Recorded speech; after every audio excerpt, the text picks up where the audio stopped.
shot to the head. Nigga, you dead. I don't give a fuck about a nigga. Kill a nigga off red. Just buy a new cake. That's a brand new leg.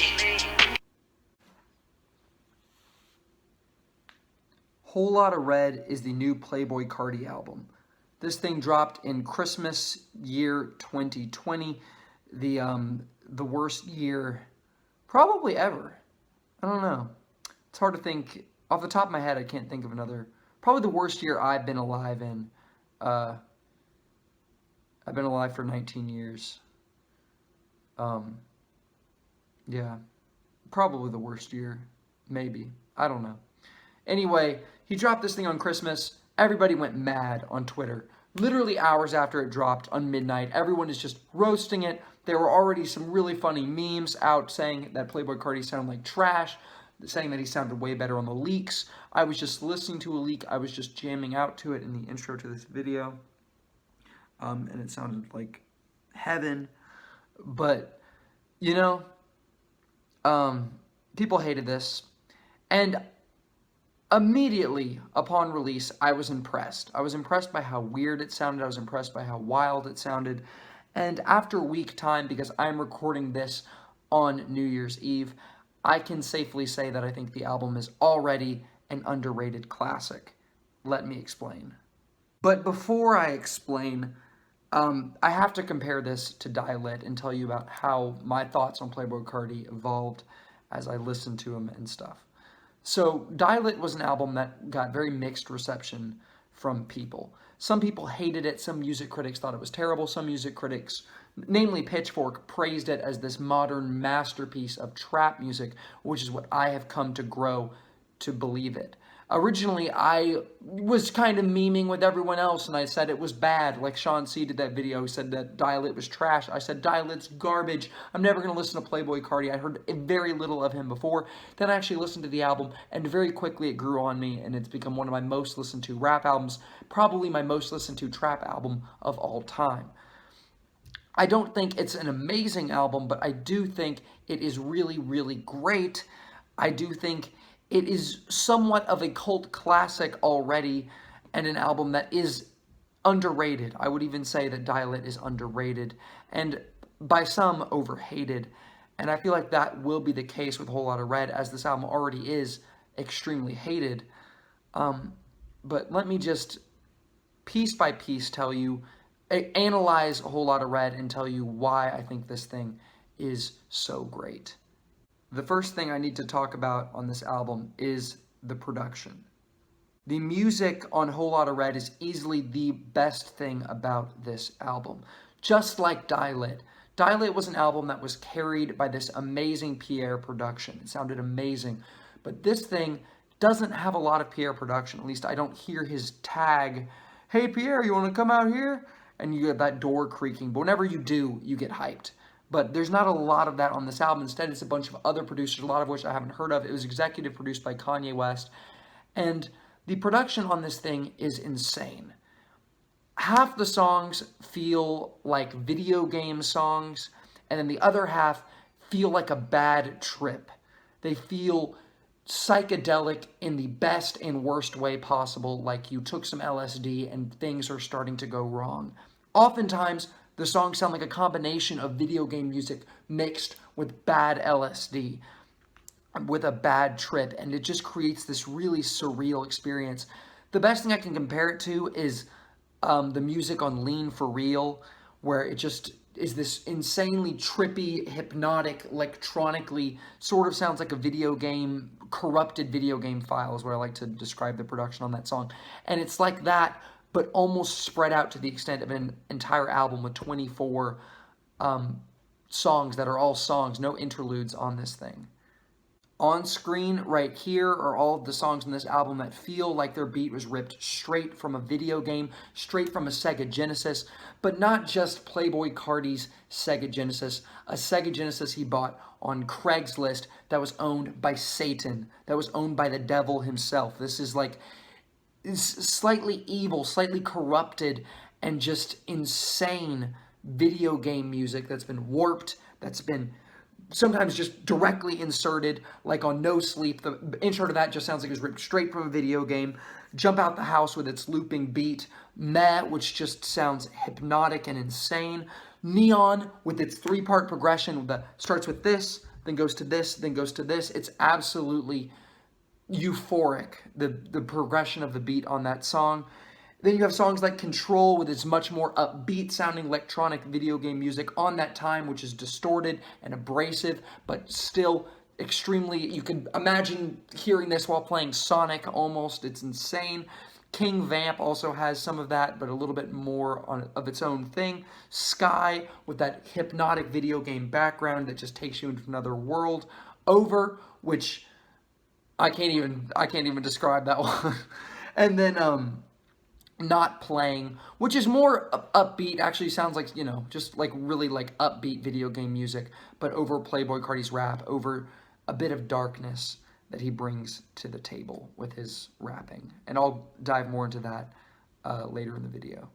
All of the songs that you see on the screen here, right now, these are the songs that make you feel like you're on a bad trip, that you've accidentally entered a whole new world that you really don't want to be in, the world that you are fascinated to visit, that's fascinating to visit while you're there, but then horrifying the longer you stay, and just truly kind of dark, and there's something off and unsettling about it while you're there. Songs like this are the intro Rockstar made, highlighted especially by Playboi Carti's vocals on the song, which are truly deranged and just psychotic sounding. The song Stop Breathing has one of those dark beats, even though the lyrics are somewhat comical, and they feel just very over the top. That adds to the vibe, but the background music is kind of haunting if you stick with it. Metamorphosis is the greatest example of this, with Playboi Carti's humming in the background, this distorted bass, and the 5-minute duration. You slowly become insane. You start going insane while listening to the song, and it really does sound unbelievable. Like Lean For Real on Die Lit, but almost like that on steroids. It's absolutely insane and otherworldly is the best word to describe it. The song New Tank has a similar dark beat. Once again, though, it can be just the somewhat comedic lyric. They thought I was gay. I had me some thoughts. They thought I was gay. Let's just not talk about that. Let's ignore that. No, we'll address the problems with the album. We'll get to that. But then you have Punk Monk with its, once again, just way over the top bass. It truly drones. It's a droning bass that just, you can't get over it. It just doesn't go away, and the song feels way too long. Place, which takes you out of this place into another place, a place that the song, it feels like it's violently ripping yourself out of your body, but then you get sucked back in, you getting ripped out and then sucked back in, and it just does it over and over and over again. Seriously, you need to listen to this song, it's insane. And then Die For Guy as well has this just unsettling, there's something off about the music and the production that once more adds to this bad trip type of music that you find on this album. But this album has 24 songs, and it's more dynamic than just, oh, here's the fun, here's the video game music, here's the bad trip, psychotic, otherworldly, psychedelic electronic music. There's some other songs that do not fall under this label, and they all are kind of unique. The first song on this album that doesn't fit into either of these categories is Go To Da Moon, featuring Kanye West, where he's basically, Playboi Carti's barely even on the song. And what this song is, it's hard to put my finger on it for a while, but I realized it's like Nah Nah Nah, that really terrible Kanye song. That's what it sounds like during the verse, and during this bridge or chorus or whatever you want to call it, where the music gets really insane, kind of sounds like a Wash Us in the Blood or even Yeezus type beat, which it just builds and builds and builds and then cuts, like almost like Bound 2 is what's comparable to, because it has this really climactic epic moment, but then it just cuts back to this goofy sounding weird beat in the verses. And it truly just sounds like a Kanye song. It doesn't feel like a Playboi Carti song in the slightest. The track Bino, with its upbeat electronic music, literally just sounds like a really upbeat Lil Uzi song. Like, this beat kicks in, I'm listening to it, and I'm just picturing Lil Uzi rapping, because it's literally what it is. Just a really upbeat, sugary Lil Uzi track. And I also want to talk about the song Feel Like Dying, because Eternal Atake, or Eternal Atake, or whatever, however you pronounce it, it just sounds like one of the more serious songs on Eternal Atake, the beat. It doesn't sound at all, it doesn't fit on the album at all. It doesn't sound at all like Cardi. It's really a totally different type of beat, and it's absolutely something Lil Uzi would have, and it sounds like he does have on Eternal Atake. So those two songs, the Lil Uzi influence slash straight up plagiarism, ripping off, it has to be mentioned. The only thing I can say about the beat on Slayer is that I can't say anything about the beat on Slayer because it's completely undescribable. I can't compare it to anything else. I can't compare it. I literally, I do not, you can listen to it and try to like compare it to something because I don't know what to say about this. It's amazing in how original it is, but I do not know how to put it into words, which is a huge testament to how crazy and just original this beat is. Or my own lack of knowledge. Whatever. One or the other. And then the song Teen X takes trap music in an entirely different lane. It sounds like a trap song, it sounds like a hype song, but with the distortion, but also remaining that part of trap, it really does feel like a perfect mold of mainstream and Playboi Carti style, but not in a way that any of the other songs on the album sound. It totally stands out on the album. Future, it sounds like something Future could rap on, even though it doesn't sound at all like something Future could rap on. It sounds like something that Carti could be on, but it doesn't sound like something Carti could be on. The song is an anomaly, and a fantastic one at that. And then the song Vamp Anthem is just hilarious. It's just a really funny song. It's so funny. I don't want to, actually, I'm not going to spoil it. I'm not even going to tell you why it's so funny, but I laugh almost every time I hear it, and I love it. It's not just funny and super original and super creative. I'm sure Kanye definitely had a big part in this beat and choosing what to do for this song, but it's funny, but it's also awesome. It's legitimately extremely cool while also being hilarious. Something that I can barely say about any music other than maybe Young Gravy, because Young Gravy has some beats that are legitimately like funny, but he's some songs that are legitimately funny but also legitimately great. I did a video on that. I might link that in the description on the song Magic. Anyway, that's something else. I love the song Vamp Anthem. It's awesome. I hope I did a good job explaining what makes this project so interesting and so amazing musically, but now let's talk about the lyrics. More than anything else, the lyrics on this album will not surprise you. They should not surprise you. If you've heard Playboi Carti, if you've heard any trapper, they're extremely hedonistic and self-centered and about, having sex with all the girls, man, having all the best hoes, and just being being a sex god, like anything Young Thug would sing about. But there's also some other things going on this album. And also, being very braggadocious, feeling like you're the best, something that every rapper does, or almost every rapper does. But there's also some other things going on this album. And, well, first, I'll tell you about the hedonistic, pleasure-seeking aspect of the album.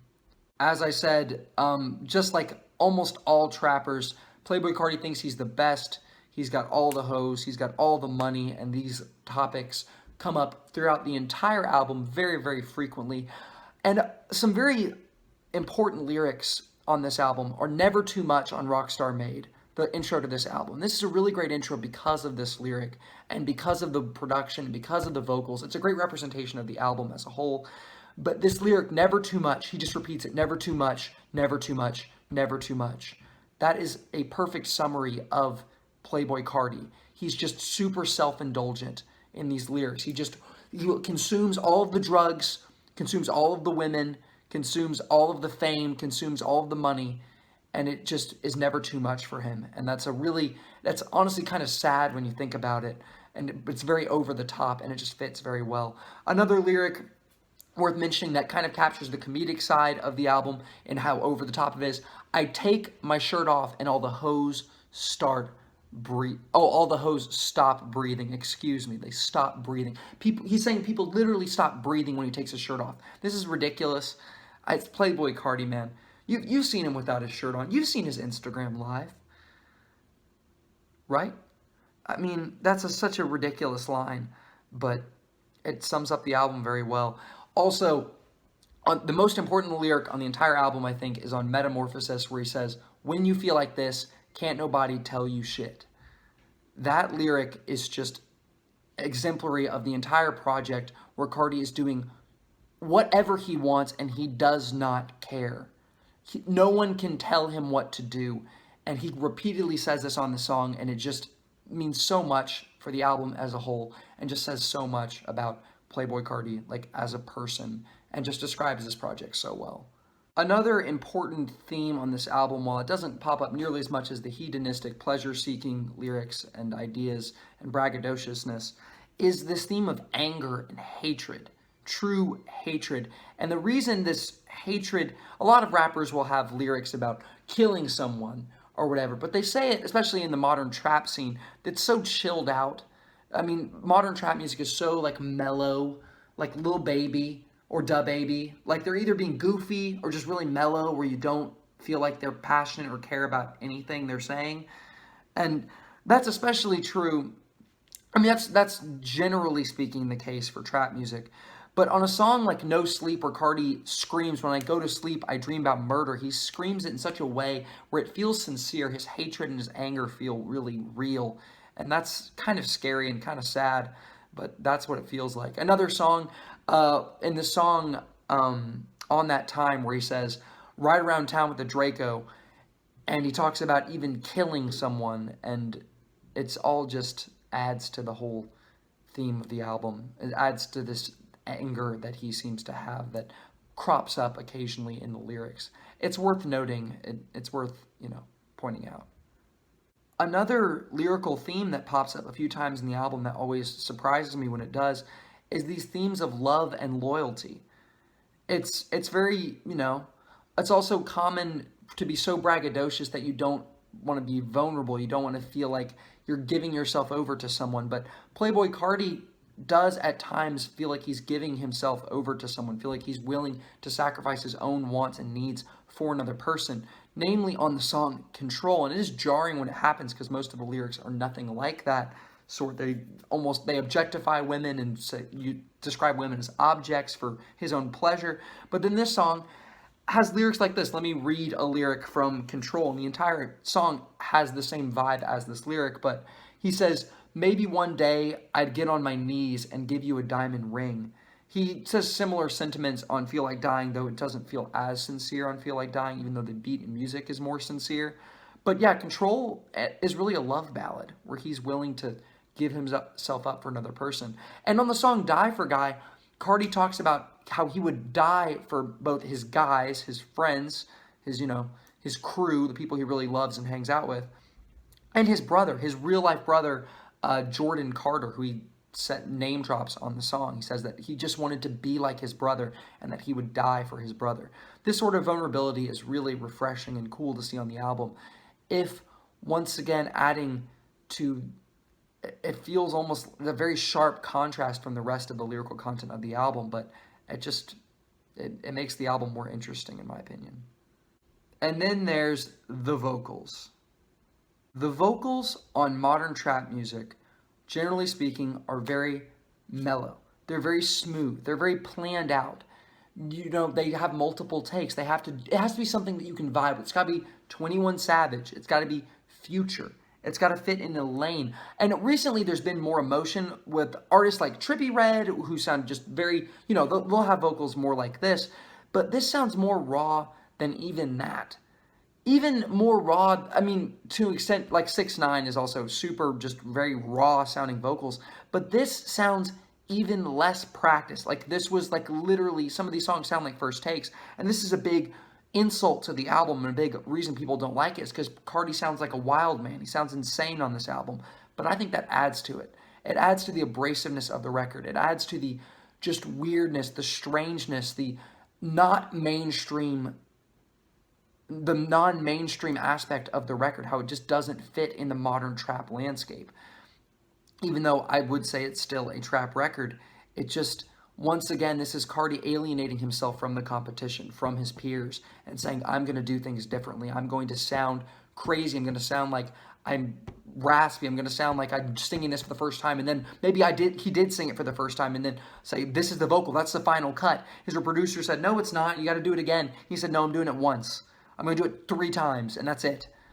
I mean, it's just sounds so bizarre and so strange and so unpolished, and that adds so much to the album. Whole Lotta Red is like no other rap album or album in general that I've ever heard. The only thing I can compare this to really is something like Yeezus, but at the same time, it doesn't. Yeezus is so like purposefully insane and so purposefully outside the box. Well, this does feel like it still fits in the lane of modern rap. It feels like it fits in the lane of Cardi. It feels like it fits in the lane of Die Lit, but at the same time, it doesn't. The album is a paradox. It's an anomaly. It is mainstream, but it's totally not mainstream. It's Playboy Cardi, but it's something else. It's rap music, it's modern rap, it's kind of smooth in the production in a way, but then it's very raw and insane, and the opposite of smooth. It feels very random. The way this album can be a paradox, how it can be one thing but also be the exact opposite, is so impressive to me. And it's such a fascinating, I'll use the word fascinating. This album is absolutely fascinating. And while I don't think that every single song on this is great, I think some of the songs take you out of the immersion. I think when it just sounds straight up like a little Uzi type beat, like on the songs Feel Like Dying and Bino, I'm really not enjoying it. Go to the Moon really doesn't fit on the album. It just doesn't really fit.